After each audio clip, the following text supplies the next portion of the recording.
Incidence of tax residential ಸ್ಟೇಟಸಲ್ಲಿ next ನಾವು incidence of ಟ್ಯಾಕ್ಸ್ನ ನೋಡ್ತೀವಿ. ಇದು ನಿಮ್ಮ 14 ಮಾರ್ಕ್ಸ್ಗೆ ಬರೋಂತಹ ಪ್ರಾಬ್ಲಮ್ ಇದು 14 ಮಾರ್ಕ್ಸ್ಗೆ ರೆಸಿಡೆನ್ಷಿಯಲ್ ಸ್ಟೇಟಸಲ್ಲಿ ಬರುತ್ತೆ. ಏನಪ್ಪ ಇದು ಇನ್ಸಿಡೆನ್ಸ್ ಆಫ್ ಟ್ಯಾಕ್ಸ್ ಅಂದರೆ ಯಾರ್ಯಾರಿಗೆ ಟ್ಯಾಕ್ಸು ಬೀಳುತ್ತೆ. ನಾವು ರೆಸಿಡೆನ್ಷಿಯಲ್ ಸ್ಟೇಟಸಲ್ಲಿ ಫಸ್ಟ್ ಏನು ಚೆಕ್ ಮಾಡಿದ್ವಿ, ಬೇಸಿಕ್ ಕಂಡೀಷನ್ ಯಾಕೆ ಬೇಕಾಗಿತ್ತು ನಮಗೆ, ಒಂದು ರೆಸಿಡೆಂಟಾ ನಾನ್ ರೆಸಿಡೆಂಟಾ ಅಂತ ನೋಡೋಕ್ಕೆ ಬೇಕಿತ್ತು. ಬೇಸಿಕ್ ಕಂಡೀಷನಲ್ಲಿ 2 ಕಂಡೀಷನ್ ಇತ್ತು. ಅಪಾರ್ಟ್ ಫ್ರಮ್ ದಟ್ ಅಡಿಷ್ನಲ್ ಕಂಡೀಷನ್ನ ನೋಡಿದ್ವಿ ಯಾವಾಗ a person is a resident ಅಂತ ಬಂದಾಗ ಅಡಿಷ್ನಲ್ ಕಂಡೀಷನ್ನ ನೋಡಿದ್ವಿ. ನಾನ್ ರೆಸಿಡೆಂಟ್ ಅಂತ ಬಂದಾಗ ಯಾವುದೇ ಕಂಡೀಷನ್ ನೋಡಲ್ಲ, he is out of India ಅಂತ ಗೊತ್ತಾಗುತ್ತೆ. ರೆಸಿಡೆಂಟಲ್ಲಿ ಅಡಿಷ್ನಲ್ ಕಂಡೀಷನ್ನ ನಾವು ಯಾಕೆ ನೋಡಿದ್ವಿ ಅಂತಂದರೆ, ಫಸ್ಟು ಅವನು ordinary resident and ordinary resident. Second one not ordinary resident. ಈ 2 ಪಾರ್ಟನ್ನು ನಾವು ನೋಡಬೇಕಾಗುತ್ತೆ. ಯಾಕೆ 2 ಕಂಡೀಷನ್ನ ನಾವು ನೋಡ್ತೀವಿ. ಒಂದು ಬೇಸಿಕ್ ಕಂಡೀಷನ್ ಮತ್ತು ಅಡಿಷ್ನಲ್ ಕಂಡೀಷನ್ನ ನೋಡ್ತೀವಿ. ಒಂದು ರೆಸಿಡೆಂಟ್, ಇನ್ನೊಂದು ನಾನ್ ರೆಸಿಡೆಂಟ್, ಇನ್ನೊಂದು ರೆಸಿಡೆಂಟಲ್ಲಿ ಆರ್ಡಿನರಿ ರೆಸಿಡೆಂಟ್ ಆ್ಯಂಡ್ ರೆಸಿಡೆಂಟಲ್ಲಿ ನಾಟ್ ಆರ್ಡಿನರಿ ರೆಸಿಡೆಂಟ್. ಸೊ ಇವಾಗ ನಾವು ರೆಸಿಡೆಂಟಲ್ಲಿ ಆರ್ಡಿನರಿ ರೆಸಿಡೆಂಟ್ ಮತ್ತು ನಾಟ್ ಆರ್ಡಿನರಿ ರೆಸಿಡೆಂಟ್ ಅಂತ 2 ತೊಗೊಂಡ್ರೆ ಇನ್ನೊಂದು ಯಾವುದು ಬರುತ್ತೆ, ನಾನ್ ರೆಸಿಡೆಂಟ್ ಬರುತ್ತೆ. So there are 3 categories. ರೆಸಿಡೆಂಟಲ್ಲಿ ನಾವು ಒಂದು ordinary resident, not ordinarily resident 2, plus ಇವಾಗ ರೆಸಿಡೆಂಟ್ ನಾನ್ ರೆಸಿಡೆಂಟ್ ಬಂದ್ಬಿಡುತ್ತೆ. So non resident. So there are 3 categories will be checking. ಈ ರೆಸಿಡೆನ್ಷಿಯಲ್ ಸ್ಟೇಟಸಲ್ಲಿ ಯಾವಾಗ ಟ್ಯಾಕ್ಸ್ ಬೀಳುತ್ತೆ, if it is resident but ordinary resident but not ordinary resident as well as non resident. 3 ಕ್ಯಾಟಗರಿನ ಮಾಡಿಕೊಂಡು ನಾವು income tax ಯಾವಾಗ ಅವನಿಗೆ applicable ಅಂತ ನೋಡ್ತೀವಿ. ಅದನ್ನು ನಾವು ಇನ್ಸಿಡೆನ್ಸ್ ಆಫ್ ಟ್ಯಾಕ್ಸ್ ಅಂತ ಹೇಳ್ತೀವಿ. ಇಲ್ಲಿ ನೋಡೋಣ. Tax is levied on total income of a person. Tax ಒಂದು ಟೋಟಲ್ ಇನ್ಕಮ್ ಮೇಲೆ ಲೆವಿ ಮಾಡ್ತಾರೆ. What is the total income? Salary ಇರ್ಬೋದು, ಹೌಸ್ ರೆಂಟ್, ಹೌಸ್ ಪ್ರಾಪರ್ಟಿಯಿಂದ ಬಂದಿರೋ ಇನ್ಕಮ್ ಇರ್ಬೋದು, ಅಥವಾ ಪ್ರೊಫೆಷ್ನಲ್ ಇರ್ಬೋದು, ಬಿಸ್ನೆಸ್ ಇರ್ಬೋದು, ಅಥವಾ ಅದರ್ ಇನ್ಕಮ್ ಇರ್ಬೋದು. ಯಾವುದೇ ಒಂದು ಇನ್ಕಮ್ ಈ 5 ಹೆಡ್ಸಲ್ಲಿ ಬೀಳುತ್ತೆ. ಎಲ್ಲನೂ ನಾವು ಟೋಟಲ್ ಇನ್ಕಮ್ಗೆ ತೊಗೋತೀವಿ. ಆ ಟೋಟಲ್ ಇನ್ಕಮ್ಗೆ ಟ್ಯಾಕ್ಸ್ ಲೆವಿ ಮಾಡ್ತೀವಿ. The total income is based on the residential status of the assessee, whether he is a resident or non-resident or resident ordinary. Okay, resident ಅಂತ ಬಂದಾಗ resident, ordinary resident not ordinary resident. ಇವಾಗ ನಾವು first ಏನು ತೊಗೊಂಬಿಡೋಣ, ordinary resident, not ordinary resident and non resident 3 ಕ್ಯಾಟಗರಿನ ತೊಗೊಳ್ಳೋಣ. ಆ 3 ಕ್ಯಾಟಗರಿಲಿ ಈ ಟ್ಯಾಕ್ಸ್ ಅವನ ಟೋಟಲ್ ಇನ್ಕಮ್ ಮೇಲೆ ಹೇಗೆ ಎಫೆಕ್ಟ್ ಆಗುತ್ತೆ. If he is Indian resident, ಯಾವುದೇ ಒಂದು ಇನ್ಕಮ್ ಅವನಿಗೆ ಟ್ಯಾಕ್ಸಬಲ್ ಆಗುತ್ತೆ. ಎಕ್ಸೆಪ್ಷನ್ಸ್ ಇದೆ, ಆ ಎಕ್ಸೆಪ್ಷನ್ಸ್ ಬಿಟ್ಟು. If he is not ordinarily resident, ಆವಾಗ ಒಂದಷ್ಟು ಲೇವಿ ಆಗುತ್ತೆ, ಒಂದಷ್ಟು ಆಗಲ್ಲ. If he is non resident, ಆವಾಗ ಮೋಸ್ಟ್ ಆಫ್ ದ ಟೈಮ್ ಅವನಿಗೆ ಅದು ಟ್ಯಾಕ್ಸ್ ಲೇವಿ ಆಗಲ್ಲ. He'll be not taxable some of the times. So ಅದನ್ನು ನಾವು ಡೀಟೇಲಾಗಿ ನೋಡೋಣ. ಯಾವಾಗ ಅವನಿಗೆ ಲೇವಿ ಆಗುತ್ತೆ, ಟ್ಯಾಕ್ಸು ಆಗಲ್ಲ ಅನ್ನೋದನ್ನು ನಾವು ಬೇಸಿಕ್ಕಾಗಿ ಈ ರಿಲೇಷನ್ಶಿಪ್ಪಲ್ಲಿ ಇನ್ಸಿಡೆನ್ಸ್ ಆಫ್ ಟ್ಯಾಕ್ಸಲ್ಲಿ ನೋಡ್ತೀವಿ. Relationship between residential status and incidence of tax. In order to understand the relation between residential status and the tax liability, one must understand the meaning of Indian income and foreign income. ಇವಾಗ ಯಾವಾಗ ಇವನಿಗೆ residential status resident ಇರುತ್ತೆ, non resident ಇರುತ್ತೆ, not ordinarily resident ಇರುತ್ತೆ, ಇದೆಲ್ಲನೂ ಯಾವಾಗ depend ಆಗುತ್ತೆ, ಟ್ಯಾಕ್ಸಬಲ್ಲ ನಾಟ್ ಟ್ಯಾಕ್ಸಬಲ್ಲ. We have to know whether it is a Indian income or foreign income. ಯಾವಾಗ ಇಂಡಿಯನ್ ಇನ್ಕಮ್ ಇರುತ್ತೆ, ಯಾವಾಗ ಫಾರಿನ್ ಇನ್ಕಮ್ ಇರುತ್ತೆ. ಫಾರಿನ್ ಇನ್ಕಮ್ ಯಾವಾಗ ಇಂಡಿಯಾ ರೆಸಿಡೆಂಟ್ ಅವ್ರಿಗೆ ಲೇವಿ ಆಗುತ್ತೆ ಅಥವಾ ನಾನ್ ರೆಸಿಡೆಂಟ್ ಅವ್ರ ಲೇವಿ ಆಗುತ್ತೆ, ಇದನ್ನೆಲ್ಲ ನಾವು ತಿಳ್ಕೊಬೇಕಾಗುತ್ತೆ. First we need to understand what is Indian income and foreign income. Indian ಇನ್ಕಮಲ್ಲಿ 3 category ಇದೆ. Okay, let us see one by one. Indian income any one of the following 3 is an Indian income. ಯಾವುದಾದ್ರು ಈ ಮೂರಲ್ಲಿ ಒಂದಿರಬೇಕು. First one, if income is received in India during the previous year and at the same time it occurs in India during the previous year. Previous year ಯಾವುದು? ನಮ್ಮ assessment year 21-22 ಅಲ್ವಾ. Previous year ಏನು? 2021. ಈ 2021ಅಲ್ಲಿ 1st of April 2020ಇಂದ 31st of March 2021 ಇಲ್ಲಿ ತನಕನೂ ಏನಾಗಿರಬೇಕು? Income has to be received in India. Income ಅವನಿಗೆ ಇಂಡಿಯಾದಲ್ಲಿ ರಿಸೀವ್ ಆಗಿರಬೇಕು. And at the same time it accrues in India. Accrues ಅಂದರೆ ಅದು ಇಂಡಿಯಾದಲ್ಲಿ ಕ್ರಿಯೇಟ್ ಆಗಿರಬೇಕು. Okay, 1 point. ಇನ್ನೊಂದು, if income is received in India during the previous year but it arises outside India during the previous year. If income is received, ಇಂಡಿಯಾದಲ್ಲಿ receive ಮಾಡ್ತೀವಿ, ಆದರೆ ಅದು outside India ಆಗಿರೋ ಬಿಸ್ನೆಸ್, ಯಾವುದೋ ಒಂದು ಔಟ್ಸೈಡ್ ಇಂಡಿಯಾದಲ್ಲಿ ನಾವು ಶೇರ್ಸ್ ಹಾಕಿದ್ದೀವಿ, ಅದಕ್ಕೆ ಇನ್ಕಮ್ ಬಂತು. ಆವಾಗ ಅಲ್ಲಿ ನಾವು ರಿಸೀವ್ ಮಾಡೋದಲ್ಲಿ ಇಂಡಿಯಾದಲ್ಲಿ ರಿಸೀವ್ ಮಾಡ್ತಾಯಿದ್ವಿ. ಫಸ್ಟ್ ಒನ್ ಏನು? ಇಂಡಿಯಾದಲ್ಲೇ ಇನ್ಕಮ್ ಜನ್ರೇಟ್ ಆಗಿದೆ, ಇಂಡಿಯಾದಲ್ಲೇ ರಿಸೀವ್ ಮಾಡಿದ್ವಿ ಅಲ್ವಾ. ನಾವು ಏನು ಇಲ್ಲಿ ಕೆಲಸ ಮಾಡ್ತೀವಿ, ಇಲ್ಲೇ ಇನ್ಕಮ್ ಪಡಿತೀವಿ. This is the first case. Second case, ಎಲ್ಲೋ ಔಟ್ಸೈಡ್ ಇಂಡಿಯಾ ಇನ್ಕಮ್ ಜನ್ರೇಟ್ ಆಗಿದೆ, ಅದನ್ನು ನಾವು ಇಂಡಿಯಾದಲ್ಲಿ ರಿಸೀವ್ ಮಾಡ್ತೀವಿ. Okay, next one, if income is received outside India during the previous year but it arises or deemed to arise in India during the previous year. ಇಲ್ಲೇನಾಗಿದೆ? ಇಂಡಿಯಾದಲ್ಲಿ create ಆಗಿದೆ, generate ಆಗಿದೆ, ಆದರೆ outside ಇಂಡಿಯಾದಲ್ಲಿ ನಾವು ಅದನ್ನು ರಿಸೀವ್ ಮಾಡ್ತಾ ಇದ್ವಿ. Okay, there are 3 thing. ಇಂಡಿಯಾದಲ್ಲೇ ಜನ್ರೇಟ್ ಆಗಿ ಇಂಡಿಯಾದಲ್ಲೇ ರಿಸೀವ್ ಆಗೋದು ಫಸ್ಟ್. ಇಂಡಿಯಾದಲ್ಲಿ ರಿಸೀವ್ ಆಗುತ್ತೆ, ಔಟ್ಸೈಡ್ ಇಂಡಿಯಾ ಜನ್ರೇಟ್ ಆಗುತ್ತೆ. ಥರ್ಡ್ ಒನ್ ಏನೋ? ಇಂಡಿಯಾದಲ್ಲಿ ರಿಸೀವ್ ಮಾಡಲ್ಲ, ಔಟ್ಸೈಡಲ್ಲಿ ರಿಸೀವ್ ಮಾಡ್ತೀವಿ, ಇಂಡಿಯಾದಲ್ಲಿ ಜನ್ರೇಟ್ ಆಗುತ್ತೆ ಅಥವಾ ಜನ್ರೇಟ್ ಆಗಬಹುದು. ಡೀಮ್ ಟು ಅರೈಸ್ ಅಂದರೆ ಆಗಬಹುದು. ಇಷ್ಟು ಈ 3 ಬೇಸಿಕ್ ಕಂಡೀಷನ್ನ ನಾವು ಇಂಡಿಯನ್ ಇನ್ಕಮ್ ಅಂತ, basic income wherever V receive, ಇದನ್ನು ನಾವು ಇಂಡಿಯನ್ ಇನ್ಕಮ್ ಅಂತ ಹೇಳ್ತೀವಿ. ಐ ಅಂತ ಬೇರೆ ಹೇಳ್ತೀವಿ. ಫಾರಿನ್ ಇನ್ಕಮ್, ಯಾವಾಗ ನಾವು ಫಾರಿನ್ ಇನ್ಕಮ್ ಹೇಳ್ತೀವಿ? Any one of the following 2 conditions are satisfied when such income is foreign income. ಈ 2 ಕಂಡೀಷನ್ನು ಫುಲ್ಫಿಲ್ ಆಗಬೇಕು. ಏನಪ್ಪ 2 condition? Income is not received in India. Income ಇಂಡಿಯಾದಲ್ಲಿ ರಿಸೀವ್ ಆಗಿರಬಾರ್ದು, 1 ಕಂಡೀಷನ್. ಮತ್ತು income does not arise or does not deem to arise in India. Income ಇಂಡಿಯಾದಲ್ಲಿ generate ಆಗಿರಬಾರ್ದು. Okay, they are 2 condition. ಇನ್ಕಮಲ್ಲಿ receive ಆಗಿರಬಾರ್ದು, ಇಂಡಿಯಾದಲ್ಲಿ ಜನ್ರೇಟ್ ಆಗಿರಬಾರ್ದು. ಅದನ್ನು ನಾವು ಫಾರಿನ್ ಇನ್ಕಮ್ ಅಂತ ಹೇಳ್ತೀವಿ. ಇದರ abbreviations they have given. I ಅಂದರೆ ಇಂಡಿಯನ್ ಇನ್ಕಮ್, ಮತ್ತು CI ಅಂದರೆ ಕಂಟ್ರೋಲ್ಡ್ ಇನ್ಕಮ್. ಮುಂದೆ ಗೊತ್ತಾಗುತ್ತೆ ಕಂಟ್ರೋಲ್ಡ್ ಇನ್ಕಮ್ ಅಂದರೆ ಏನು ಅಂತ. EI ಅಂದರೆ ಎಕ್ಸಮ್ಪ್ಟೆಡ್ ಇನ್ಕಮ್ ಆ್ಯಂಡ್ FI ಅಂದರೆ ಫಾರಿನ್ ಇನ್ಕಮ್. ಏನಪ್ಪ ಇದು?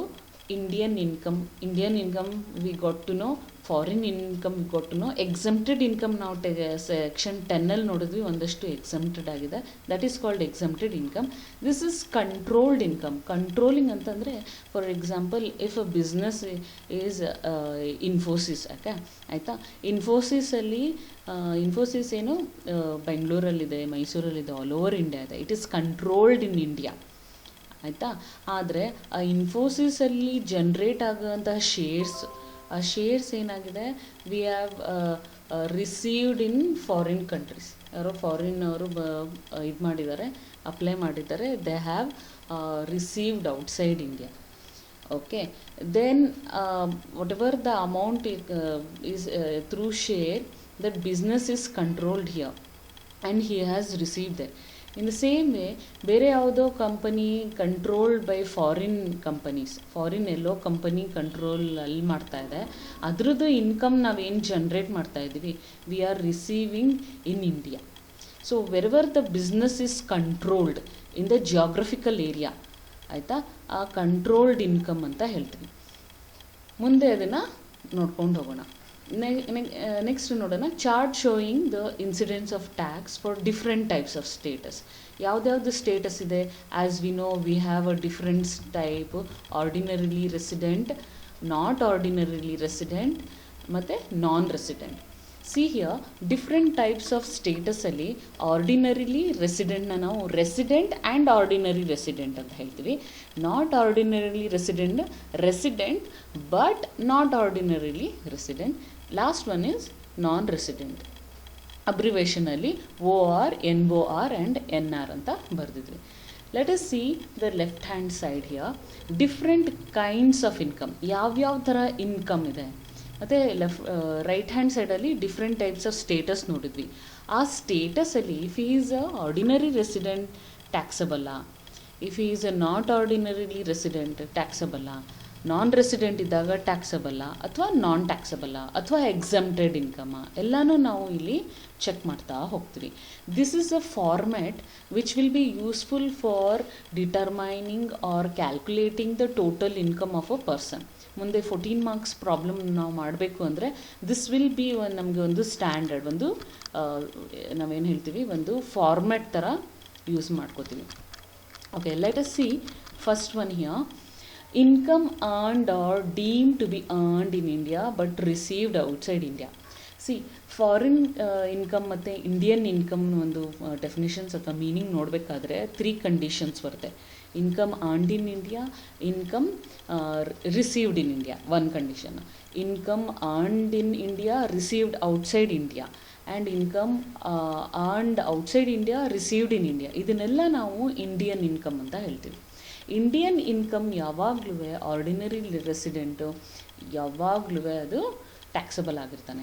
ಆರ್ಡಿನರಿ ರೆಸಿಡೆಂಟ್ ಯಾವಾಗಲೂ ಟ್ಯಾಕ್ಸಬಲ್ ಆಗಿರ್ತಾನೆ. C taxable, even not ordinary resident is also taxable, even non resident is also taxable. What ever the Indian income, all the 3 categories of residential status are taxable. All the 3. Next check ನೋಡೋಣ. Income earned or deemed to be earned outside India but received in India. ಇದು ನೋಡಿ the conditions of Indian ಇನ್ಕಮಲ್ಲಿ ನಾವು ಹಾಕಿದ್ವಲ್ಲ 2ನೇ 3ನೇ point ಅದು ಇದು ಯಾವುದು. Ordinarily resident is also taxable, NOR is also taxable and NR is also taxable. I can say OR, NOR and NR ಅಲ್ವಾ. ಇಲ್ಲಿ ತನಕ ನಿಮಗೆ OR ಅಂದರೆ ಗೊತ್ತು, ಆರ್ಡಿನರಿಲಿ ರೆಸಿಡೆಂಟ್, NOR ಅಂದರೆ ನಾಟ್ ಆರ್ಡಿನರಿಲಿ ರೆಸಿಡೆಂಟ್, NR ಅಂದರೆ ನಾನ್ ರೆಸಿಡೆಂಟ್. ನಡೆಸಿ third point, income earned and received in India or income deemed to be earned and received in India. This is also first point in the Indian income. ಇಲ್ಲಿ ನೋಡಿ, ಇಲ್ಲಿ nature of income ಅಂತ ಒಂದು column ಇದೆ, ಅಲ್ಲಿ I it is not to. Okay, Indian income ಅಂತ ಬರೆದಿರೋದವರು nature of ಇನ್ಕಮಲ್ಲಿ. All the Indian incomes are taxable in OR, NOR and NR. Okay, next let us see the next part. Fourth point, income earned or deemed to be earned. Income earn ಮಾಡ್ತಾ ಇದ್ದಾರೆ ಅಥವಾ earn ಮಾಡ್ತಾ ಮುಂದೆ ಮಾಡಬಹುದು. ಇವಾಗ ಕೆಲಸ ಮಾಡ್ತಾ ಇದ್ದೀವಿ, ನಮಗೆ ಸ್ಯಾಲ್ರಿ 1ನೇ ತಾರೀಕು ಸಿಗುತ್ತೆ. ಸೊ ಇಲ್ಲೇನಾಗ್ತಾ ಇದೆ, we are earning, deem to be earning our salary on first ಅಲ್ವಾ. ಸೊ ಮುಂದೆ ಬರೋ ಅಂತಹ ಅರ್ನಿಂಗ್ಸ್ನ ಡೀಮ್ ಟು ಬಿ ಅರ್ನ್ಡ್ ಅಂತ ಹೇಳ್ತಾರೆ. Deem to be earned and received both outside India. ಇಲ್ಲಿ ಕಂಡೀಷನ್ ಏನು ಹೇಳಿದ್ದಾರೆ, ಫಾರಿನ್ ಇನ್ಕಮ್ಗೆ you can see here there is a foreign income. First condition, income is not received in India. First condition. ಮತ್ತು income does not arise or does not deem to be arise in India. ಅದು income ಏನಾಗಿರಬೇಕು, outside India ಆಗಿರಬೇಕು, ಮತ್ತು earning ಮತ್ತು received ಎರಡು ಔಟ್ಸೈಡ್ ಇಂಡಿಯಾ ಆಗಬೇಕು. So fourth point is what, foreign income ಅಲ್ಲಿ ಬರೆದಿದ್ದಾರೆ ನೋಡಿ, FI ಅಂತ. Income earned are deemed to be earned and received both outside India. Earning ಮತ್ತು ರಿಸೀವಿಂಗು ಔಟ್ಸೈಡ್ ಇಂಡಿಯಾ ಇದೆ, that is called foreign income. Here residential ಸ್ಟೇಟಸಲ್ಲಿ see, here ordinarily ರೆಸಿಡೆಂಟಲ್ಲಿ taxable, but not ordinarily resident and non ರೆಸಿಡೆಂಟಲ್ಲಿ not taxable. Any foreign income is taxable in ordinarily residents, but it is not taxable in not ordinarily resident as well as non-resident. Okay, Then let us see the fifth point, income earned and received outside India. See here, income earned ಮತ್ತು earning ಮತ್ತು received ಎರಡೂ outside India ಇದೆ. It is not finished here. ಬರೀ ಇಷ್ಟೇ ಇದ್ದಿದ್ರೆ ಅದು foreign income ಆಗಿರೋದು. From a business controlled or profession setup in India, income may or may not be remitted to India. ಇಲ್ಲಿ ಏನಾಗಿದೆ, ಬಿಸ್ನೆಸ್ ಏನಾಗಿದೆ, ಕಂಟ್ರೋಲ್ ಮಾಡಿದೆ. ಎಲ್ಲಿ? ಇಂಡಿಯಾಯಿಂದ ಕಂಟ್ರೋಲ್ ಆಗಿದೆ, ಇಂಡಿಯಾದಲ್ಲಿ ಸೆಟಪ್ ಆಗಿದೆ. Income may or may not be remitted to India, ಇಂಡಿಯಾದಲ್ಲಿ remit ಆಗ್ತಾ ಇಲ್ಲ. It is remitting, it is receivable in outside India as well as earned outside India. Okay, ನಾವು ಅರ್ನಿಂಗು ಔಟ್ಸೈಡ್ ಮಾಡಿದ್ದೀವಿ, ರಿಸೀವ್ಡ್ ಔಟ್ಸೈಡ್ ಮಾಡಿದ್ವಿ. ಆದರೆ ಅದು ಎಲ್ಲಿಂದ ಬರ್ತಾ ಇದೆ? Business controlled in India. That is called controlled income. See here, CI, controlled income. This controlled income is taxable for ordinarily resident as well as not ordinarily resident. Non-resident ge taxable illa. Okay. Then let us see the sixth point, income earned and received outside India from a business controlled or profession set up outside India. See here, this is also foreign income. ಯಾವುದೇ income receive ಮತ್ತು earned outside India ಆಗಿದೆ, and even controlled from outside India. This is not control income, this is a foreign income. Nothing is getting here in India. ಇಂಡಿಯಾದಲ್ಲಿ control ಇಲ್ಲ, ಇಂಡಿಯಾದಲ್ಲಿ ಅರ್ನು ಇಲ್ಲ, ಇಂಡಿಯಾದಲ್ಲಿ receive ಮಾಡ್ತಾ ಇಲ್ಲ. Okay, if it is controlled by India, then it is controlled income. But it is controlled outside India, earned outside India, received outside India. ಹಾಗಾಗಿ ಇದನ್ನು foreign income ಅಂತ ಹೇಳ್ತೀವಿ. ಆಯಿತಾ?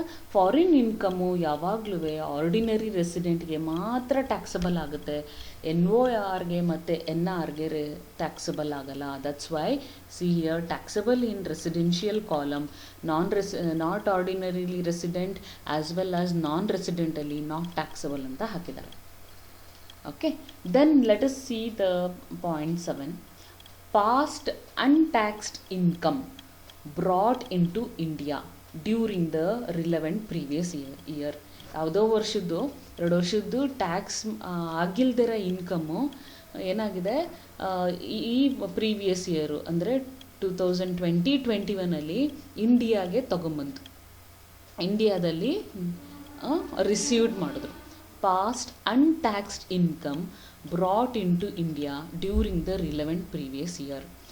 ಈ ಪ್ರೀವಿಯಸ್ ನಾವು ಯಾವುದೇ ಒಂದು ಪ್ರೀವಿಯಸ್ ಇಯರ್ ಕ್ಯಾಲ್ಕುಲೇಟ್ ಮಾಡ್ತಿದ್ವಲ್ಲ, ಆ ಪ್ರೀವಿಯಸ್ ಇಯರಲ್ಲಿ ನಾವು ಏನು ಅನ್ಟ್ಯಾಕ್ಸ್ಡ್ ಇನ್ಕಮ್ ಅದನ್ನು ತೊಗೊಂಡು ಬಂದಿದ್ದೀವಿ, ಅದನ್ನು that is called a exempted income which is not taxable in any part of the residential status. Then let us see the gift. ಇಲ್ಲಿ ಗಿಫ್ಟ್ ಸ್ವಲ್ಪ ನಿಮಗೆ ಕನ್ಫ್ಯೂಸ್ ಆಗ್ಬೋದು. ಪಾಯಿಂಟ್ 8 ನೋಡೋಣ. Gift is not an income. ಆಯಿತಾ? It is not an income if it is less than 50,000. See the gift ಯಾರ್ಯಾರು ಕೊಡ್ತಾ ಇದ್ದಾರೆ? Relatives ಕೊಡ್ಬೋದು, ಫ್ರೆಂಡ್ಸ್ ಕೊಡ್ಬೋದು, ಯಾರೇ ಒಬ್ರು ಕೊಡ್ಬೋದು ಅಲ್ಲ. Gift is received at marriage ಅಥವಾ ವಿಲ್ಲಲ್ಲಿ ಸಿಗೋ ಅಂಥ ಇದು ಗಿಫ್ಟು, ಅದನ್ನು ಟೋಟಲ್ ಟ್ಯಾಕ್ಸ್ ಫ್ರೀ ಮಾಡಿದ್ದಾರೆ. See here, if gift is received by an individual from a relative or at the time of marriage or by will, it is tax free. ಯಾವುದೇ ಒಂದು ಇವಾಗ ನಮ್ಮ ತಂದೆ ತಾಯಿ ನನಗೆ ಗಿಫ್ಟ್ ಕೊಡ್ಬೋದು, ಅಣ್ಣ ಕೊಡ್ಬೋದು, ಅಕ್ಕ ಕೊಡ್ಬೋದು ಅಲ್ವಾ, ನನ್ನ ಕಸಿನ್ ಕೊಡ್ಬೋದು. If it is more than 50,000 also it is tax free. That's what it sees. ಅಥವಾ ಮ್ಯಾರೇಜಲ್ಲಿ ಯಾವುದೇ ಒಂದು ನಮಗೆ ಗೋಲ್ಡ್ ಜ್ಯುವೆಲ್ರಿ ಸಿಗುತ್ತೆ ಲೇಡೀಸ್ಗೆ ಅಲ್ವಾ, ಬಾಯ್ಸ್ಗೂ ಅಷ್ಟೇ ಗೋಲ್ಡ್ ಜ್ಯುವೆಲ್ರಿ ಸಿಗುತ್ತೆ which is more then 1 lakh or 2, which is more then lac.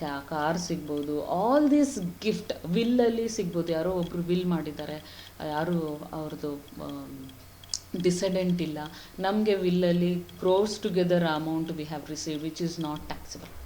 ಯಾವುದು ಟ್ಯಾಕ್ಸ್ ಆಗುತ್ತೆ?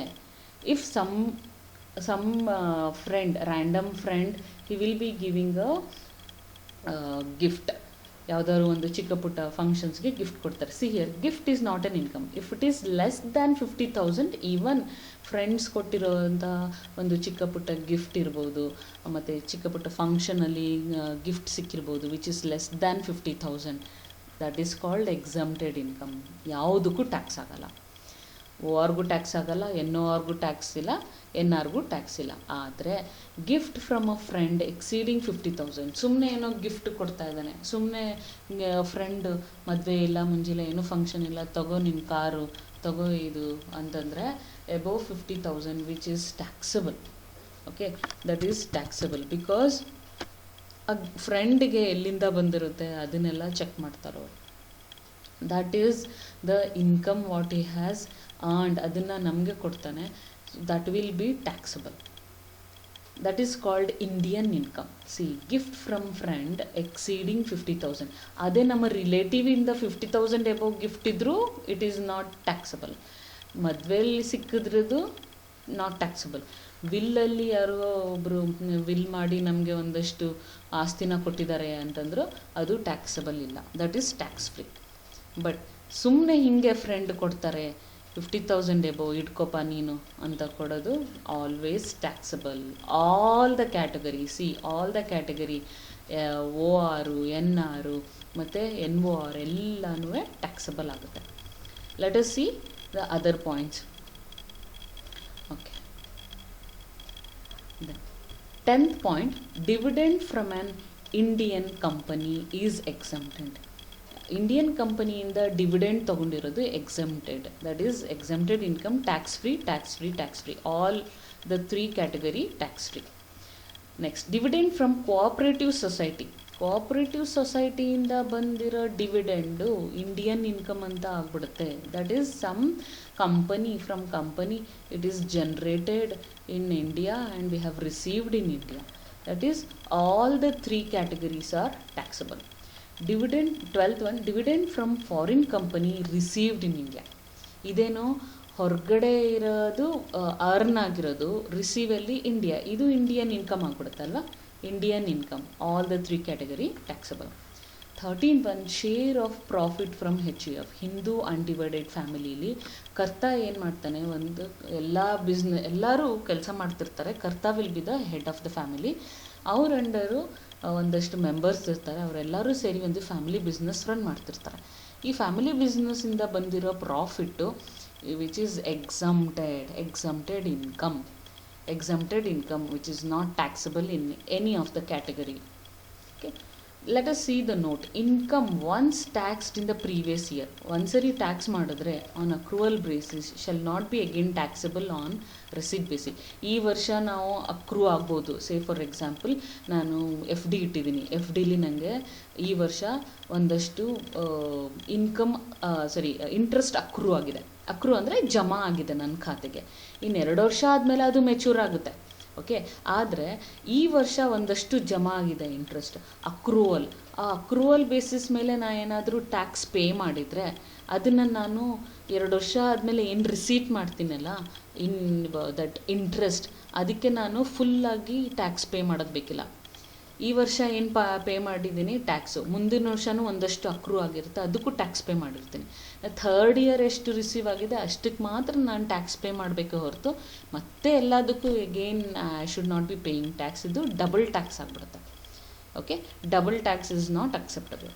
Only that income will be taxed in India which is received in India and not remitted to India. Received in India. Okay, ಯಾವುದು ನಾವು ಇಂಡಿಯಾದಲ್ಲಿ receive ಮಾಡಿದ್ದೀವಿ, ಇಂಡಿಯಾಗೆ ಇದ್ದಾಗ ನಾವೇನು receive ಮಾಡಿದ್ದೀವಿ ಅದನ್ನು ಮಾತ್ರ ನಾವು ಟ್ಯಾಕ್ಸ್ ಆಗಿ ಕನ್ವರ್ಟ್ ಮಾಡ್ಕೋತೀವಿ. Other things we won't take it as a taxable income. So ಇಷ್ಟುವೇ ಒಂದು format. This are the format. 13 points are like act as a format for us. ಇದನ್ನು ತಗೊಂಡು ನಾವು ಪ್ರಾಬ್ಲಮ್ಸ್ನ ಮಾಡ್ತೀವಿ. Those problems will be of 14 marks. ಅದು ಮುಂದೆ ಕ್ಲಾಸಲ್ಲಿ ನಾವು ಮಾಡ್ಕೊಂಡು ಹೋಗೋಣ. Hope you understood. Just go through once again Indian income ಏನು, ಫಾರಿನ್ ಇನ್ಕಮ್ ಏನು, ಅದರಲ್ಲೇ ನಮಗೆ ಫುಲ್ ಗೊತ್ತಾಗುತ್ತೆ. ಇಂಡಿಯನ್ ಇನ್ಕಮಲ್ಲಿ 3 ಕ್ಯಾಟಗರಿ ಇದೆ, ಫಾರಿನ್ ಇನ್ಕಮಲ್ಲಿ 2 ಕಂಡೀಷನ್ ಇದೆ. ಓಕೆ, ಇಂಡಿಯನ್ ಇನ್ಕಮಲ್ಲಿ ಇಂಡಿಯಾದಲ್ಲೇ ರಿಸೀವ್ ಆಗಬೇಕು, ಇಂಡಿಯಾದಲ್ಲೇ ಅರ್ನ್ ಆಗಿರಬೇಕು, ಮತ್ತು ಇಂಡಿಯಾದಲ್ಲಿ ರಿಸೀವ್ ಮಾಡಿರಬೇಕು, ಹೊರಗಡೆಯಿಂದನೂ ಅರ್ನ್ ಮಾಡಿರ್ಬೋದು. ಹೊರಗಡೆದು ರಿಸೀವ್ ಮಾಡ್ಬೋದು, ಇಂಡಿಯಾದಲ್ಲಿ ಅರ್ನ್ ಮಾಡಿರ್ಬೋದು. ಸೊ ಈ 3 ಕ್ಯಾಟಗರಿನ ನಾವು ಇಂಡಿಯನ್ ಇನ್ಕಮ್ ಅಂತೀವಿ. ಫಾರಿನ್ ಇನ್ಕಮ್ನ ಇಂಡಿಯಾದಲ್ಲಿ ರಿಸೀವ್ ಮಾಡಿರಬಾರ್ದು, ಇಂಡಿಯಾದಲ್ಲೂ ಅರ್ನೂ ಆಗಿರಬಾರ್ದು, ಇಂಡಿಯಾದಲ್ಲಿ ರೈಸು ಆಗಿರಬಾರ್ದು ಆ ಇನ್ಕಮ್, ಅದನ್ನು ನಾವು ಫಾರಿನ್ ಇನ್ಕಮ್ ಅಂತೀವಿ. ಕಂಟ್ರೋಲ್ಡ್ ಇನ್ಕಮ್ ಅಂದರೆ ಇಂಡಿಯಾ ಬಿಸ್ನೆಸ್ ಕಂಟ್ರೋಲ್ ಮಾಡಿರಬೇಕು, ನಾವೆಲ್ಲಾದರೂ ಅದನ್ನು ರಿಸೀವ್ ಮಾಡ್ಬೋದು, ಔಟ್ಸೈಡು ರಿಸೀವ್ ಮಾಡ್ಬೋದು, ಇನ್ಸೈಡು ರಿಸೀವ್ ಮಾಡ್ಬೋದು. But the control of the company from where we are getting the income should be controlled by India. Exempted income, as I said, section 10 ಅಥವಾ ಬೇರೆ ಬೇರೆ ಸೆಕ್ಷನ್ಸಲ್ಲಿ ಒಂದಷ್ಟು ಎಕ್ಸಮ್ಷನ್ಸ್ ಇರುತ್ತೆ. Those exemptions will be there. Hope you understood. Please go through once again. Thank you.